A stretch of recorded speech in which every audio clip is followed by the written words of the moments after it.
নমস্কার বন্ধুরা, বাহারি রান্নায় বাঙালিতে সবাইকে স্বাগত জানাই।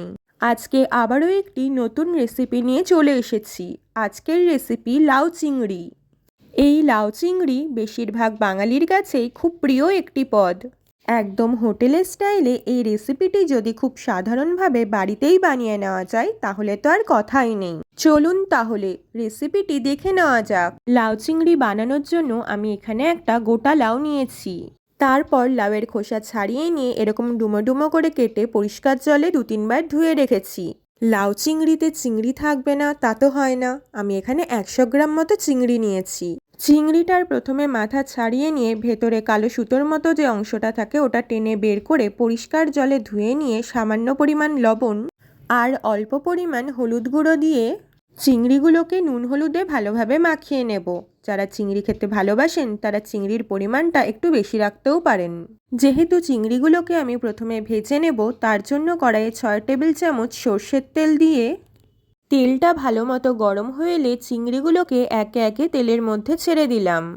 চিংড়িগুলোকে খুব বেশি কড়া করে ভাজবো না, আঁচ বাড়িয়ে নিয়ে এপিট ওপিট হালকা করে ভেজে নেব। হালকা ভাজা হয়ে এলেই তেল ছেঁকে একটা প্লেটে আমি তুলে নিলাম। এইবার ওই তেলের মধ্যে 2 টুকরো করে একটা তেজপাতা আর হাফ চা চামচ মতো গোটা জিরে ফোড়ন হিসাবে দিয়ে দিলাম। ফোড়নটা হালকা ভাজা হয়ে এলে আমি লাউগুলো কড়াইয়ে দিয়ে দিচ্ছি।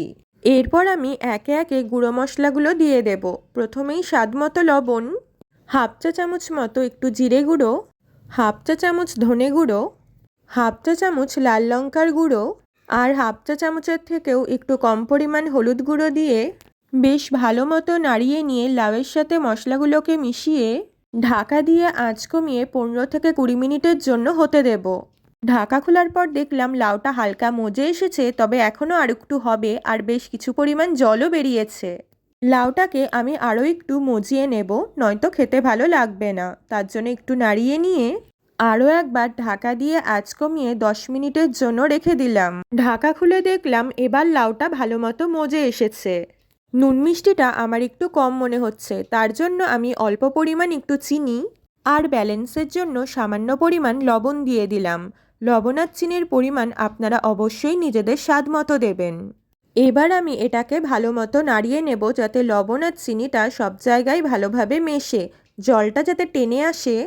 তার জন্য একটা বাটিতে হাফ চা চামচেরও কম পরিমাণ কর্নফ্লাওয়ার নিয়ে অল্প জল দিয়ে এটাকে ভালো মতো গুলে নেব। বাড়িতে যদি কর্নফ্লাওয়ার না থাকে আপনারা কিন্তু এর পরিবর্তে ময়দাও ব্যবহার করতে পারেন।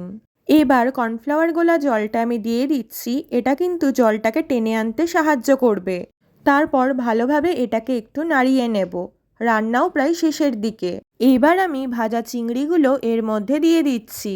চিংড়িগুলো দেওয়ার পর এটাকে এবার বেশ কিছুক্ষণ ধরে ভালোভাবে নাড়িয়ে নেব। জলটা ভালো মতো টেনে গেছে, বেশ একটু মাখো মাখো হয়ে এসেছে। শেষবারের মতো ঢাকা দিয়ে গ্যাস অফ করে বেশ কিছুক্ষণ রাখলেই তৈরি লাউ চিংড়ি। গরম ভাতের সাথে গরম গরম পরিবেশন করুন। রেসিপিটি ভালো লাগলে অবশ্যই লাইক কমেন্ট শেয়ার করবেন আর নিয়মিত রান্নার রেসিপি পেতে চ্যানেলটাকে সাবস্ক্রাইব করে বেল আইকনে প্রেস করবেন। ধন্যবাদ।